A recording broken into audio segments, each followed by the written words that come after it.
Good evening, guys. It's good to be with you. This is our first episode on Framework Friday, and we'd really want to share with you how to strategically position yourself after COVID.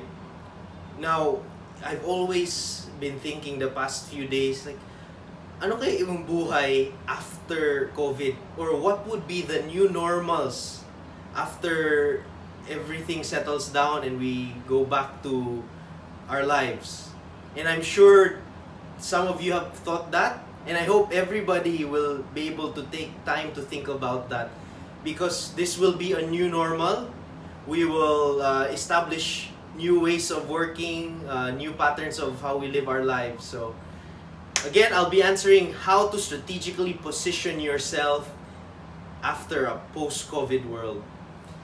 Number one, let's paint reality. So before I give you 3 tips, let's first paint the realities. So one, we're increasing in terms of cases. We now have 2,300 as of this moment. There have been temporary business closures.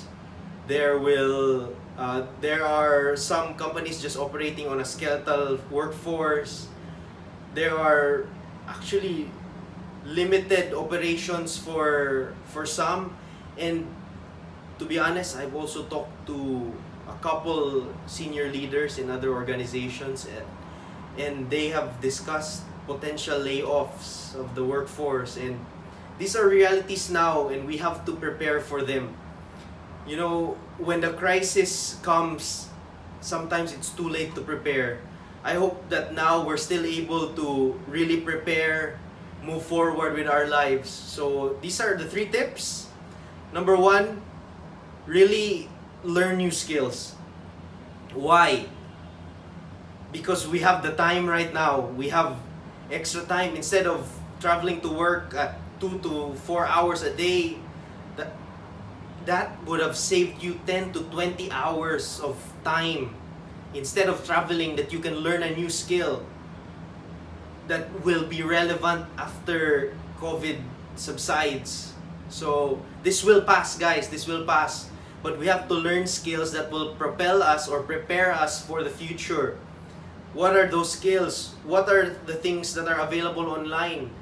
There are actually websites now that are offering free trainings on social media marketing, content creation, on online jobs.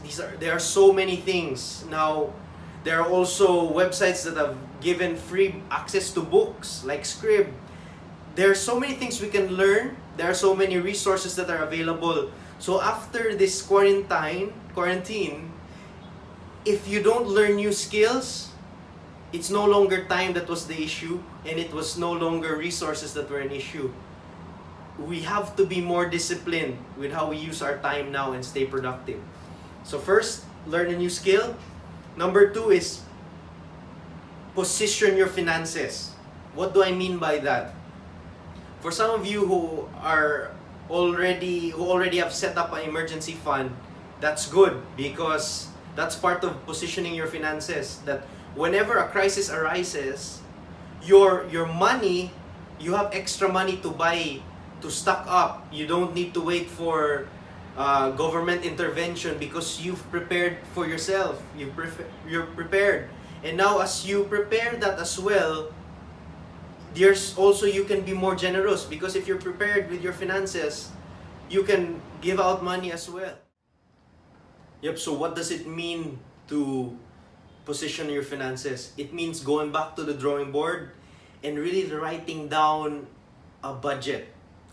Now, for some, it's good that you're still receiving your salaries. There are work from home arrangement. But even for you, you have to write down and really tighten the belt here. Which of these expenses ang hindi kailangan? Ano dito ang pinaka-necessity lang talaga, so that we'll surpass this? Because, guys, we don't know how long this will drag. This can take 1, 2, 3 more months. Who knows? Even more. And we have to position our finance in a way where we budget what cash we have left, because now cash is king. The third thing that I'd like to talk about is innovation. So we first talked about learning new skills. We talked about positioning our finances. And third, we want to talk about innovation. Innovation is key during crisis. You know, there are a lot of companies that have really kick-started, or even some have blossomed because of crises like this. And so we have to find ways to be, if you're a business owner, find ways to innovate your business, that it could still be something that could run after COVID or even amidst COVID. What are the things we can innovate in terms of how we operate? What are the ways we can innovate in terms of our meetings? What are the ways we can innovate in terms of how we talk about development of our people and all these things? So, for example, Zoom today, a few weeks ago, I would have never heard of Zoom. But because of this situation, Zoom and the business of Zoom has increased dramatically because people now need these types of services. For example, online groceries. Before, you wouldn't have heard of them, but now they're an absolute necessity and people need it so that they're able to reduce the risk in terms of their going out and doing groceries and exposing themselves to the potential risk. And now, I'll give you an example.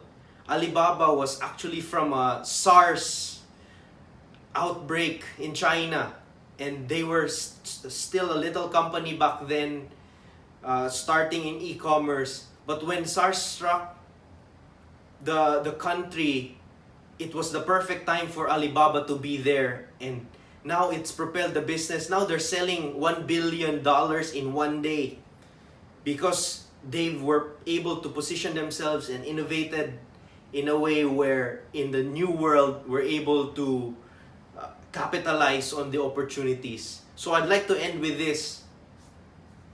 The choice is yours. Do you want to stay a victim and say, ito na talaga buhay, this is how it goes, kung may layoff, layoff?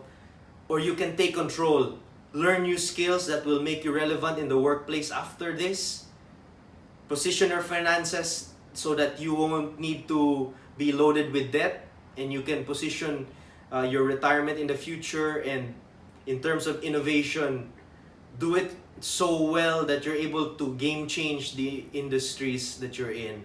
Thank you. God bless. See you soon.